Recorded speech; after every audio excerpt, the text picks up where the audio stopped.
सहारा रेगिस्तान में करवा दी नकली बारिश। 2 साल बाद जो हुआ कर दिया सबको हैरान कर दिया।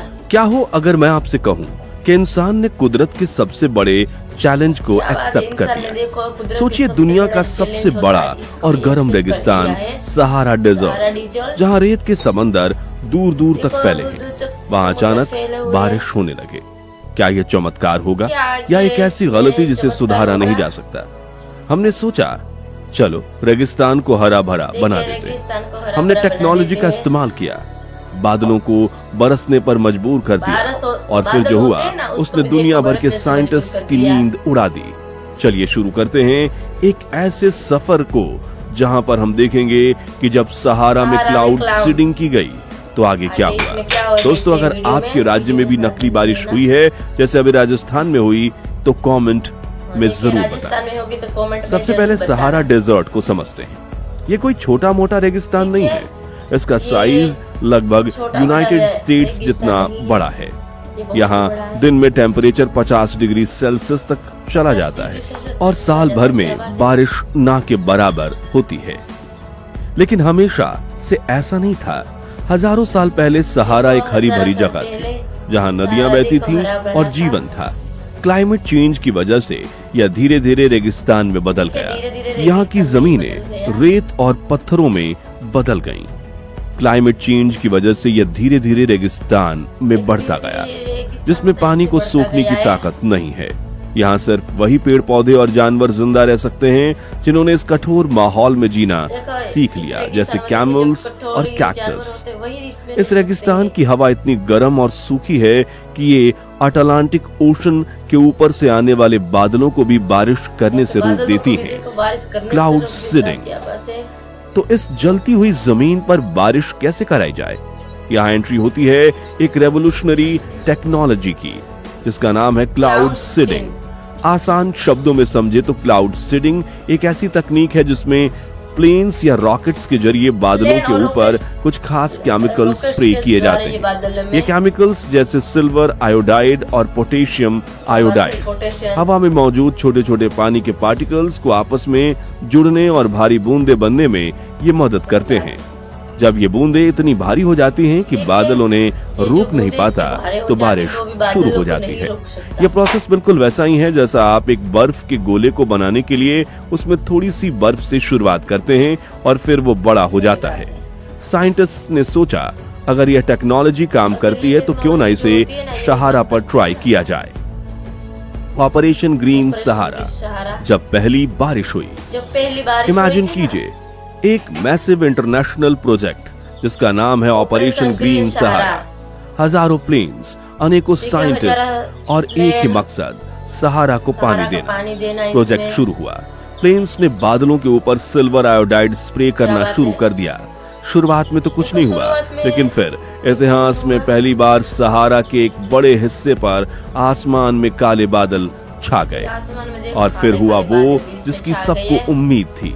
बारिश शुरू हो गई। पहले धीमी बूंदे, फिर तेज मूसलाधार बारिश। सूखी जमीन पर पानी पड़ा तो एक सौंधी सी खुशबू उठी। लोगों ने जश्न मनाना शुरू कर दिया। टीवी चैनल्स पर ब्रेकिंग न्यूज चलने लगी कि इंसान ने कुदरत पर जीत हासिल कर ली है। रेगिस्तान में बारिश यह एक सपने के सच होने जैसा था। फौरन होने वाले फायदे। जैसे ही बारिश शुरू हुई इसके पॉजिटिव असर दिखने लगे। जो जमीन सदियों से सूखी पड़ी थी वो गीली हो गई। धरती के नीचे दबे हुए पुराने बीज जिन्हें डॉर्मेट सीड्स कहा जाता है, उन्हें जैसे एक नई जिंदगी मिल गई। कुछ ही हफ्तों में रेत पर हरी घास की चादर से बिछने लगी। छोटे छोटे पौधे निकलने लगे। जगह जगह पानी इकट्ठा होते से छोटी झीलें बन गईं। इन नई झीलों के आसपास नए तरह के जीव जंतु आने लगे। टेम्परेचर में हल्की गिरावट आई जिससे माहौल थोड़ा आरामदायक हो गया। आसपास के देशों को लगा कि अब उनकी पानी की समस्या हमेशा के लिए खत्म हो जाएगी। एग्रीकल्चर और खेती बाड़ी के नए रास्ते खुलने लगे। दुनिया भर में इस प्रोजेक्ट की तारीफ होने लगी। ऐसा लग रहा था जैसे इंसान ने धरती पर स्वर्ग बना दिया है। नकली बारिश के नुकसान। लेकिन यह खुशी ज्यादा दिन तक नहीं टिकी। कुदरत का बैलेंस इतना आसान नहीं है। जो बारिश एक वरदान लग रही थी अब एक श्राप बनती जा रही थी। पहली समस्या थी फ्लैश फ्लड्स। सहारा की जमीन रेत से बनी देखो ये है, जो सहारा की मिट्टी से जमीन होती है वो नहीं। रेतों से रेत ही में बनती पानी है। सोखती नहीं, इसलिए जब तेज बारिश हुई तो पानी जमीन के अंदर जाने के बजाय ऊपर ही जब बहने बारिश लगा। जमीन के अंदर इससे नहीं, भीषण डायरेक्ट बाढ़ ऊपर ही का बहने लगा। रूप ले लिया।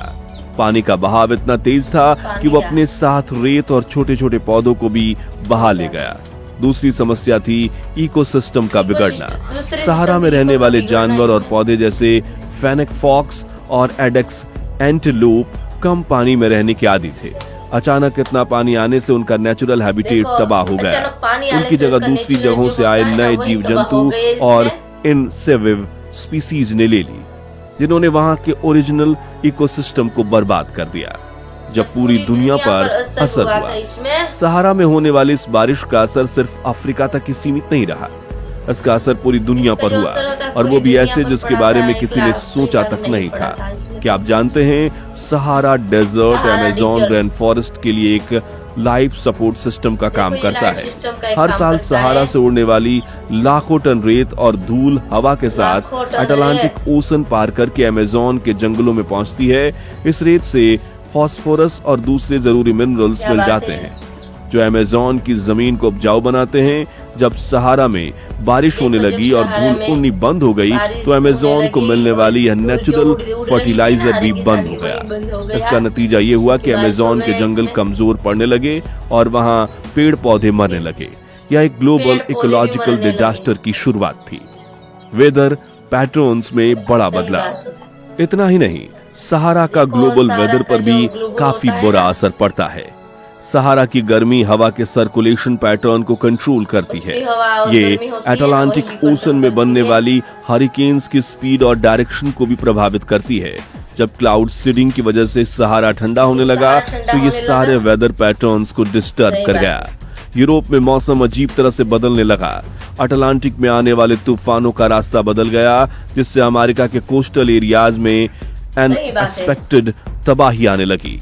एक जगह को ठीक करने के चक्कर में इंसान ने अनजाने में पूरी दुनिया का मौसम सिस्टम बिगाड़ इंसान ने दिया देखो, था। तो पूरी जो दुनिया एक का जो लोकल सिस्टम होता है, वही एक्सपेरिमेंट बिगड़ था, गया था। वो अब एक ग्लोबल कैटास्ट्रफी बन चुका था। तो सहारा को हरा भरा करने का सपना एक भयानक सच्चाई में बदल गया।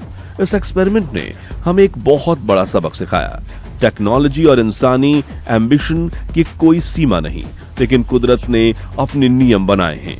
एक सिस्टम के एक हिस्से को बदलने से पूरा सिस्टम हिल जाता है। सहारा का रेगिस्तान होना भी इस धरती के इकोसिस्टम का एक जरूरी हिस्सा है।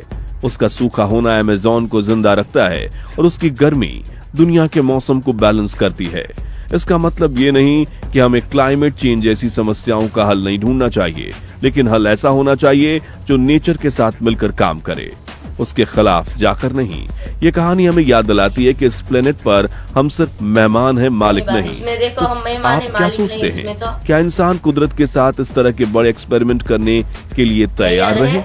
अपने विचार जो कमेंट्स होते में हैं, जरूर कमेंट बताएं। सेक्शन में। दोस्तों, ये वीडियो तो अभी खत्म हो चुका है। आपको हमारा वीडियो ये कैसा लगा है ये कमेंट सेक्शन में राय जरूर बताना, और ज्यादा से ज्यादा इस वीडियो को आप शेयर करिएगा, लाइक कीजिएगा, शेयर करें, हमारे चैनल को सब्सक्राइब करें। बढ़ते हैं अगले वीडियो में, नेक्स्ट वीडियो में सभी के साथ मुलाकात। अभी तभी के लिए जय हिंद, जय भारत।